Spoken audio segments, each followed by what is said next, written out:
نے ووٹ کا تحفظ کرنا ہے، کیونکہ یہ عمران خان کا ووٹ نہیں ہے، یہ لوگوں کا ہمارا ووٹ ہے. ہم نے اس کا عمران خان نے کہا اپنے ووٹ کا تحفظ کرو. آپ باہر پولنگ سٹیشن میں ووٹ ڈال کر باہر اس کا تحفظ کرو. وکلا ان کے ساتھ ہوئیں گے. سارے لاہور نے عمران خان کو ووٹ ڈالا تھا اور پی ٹی آئی کو ووٹ ڈالا تھا.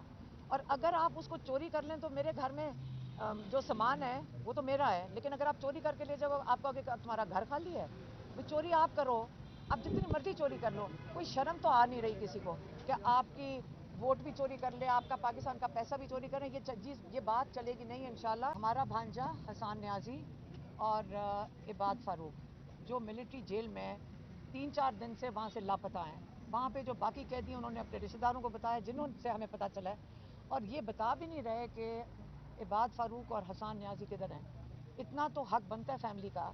ہم کوئی مقبوضہ کشمیر میں نہیں ہیں، اور آپ ہمیں مقبوضہ کشمیر کی طرح ہندوستان کی فوج بن کے تو نہیں ہم چل سکتے نا.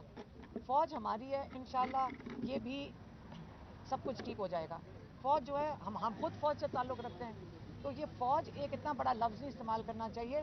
تھوڑے سے لوگ ہیں، ان کو بھی عقل کرنی چاہیے کہ پاکستان کا پہلے خیال کریں بنسبت اس کے کہ اپنی نوکریوں کا.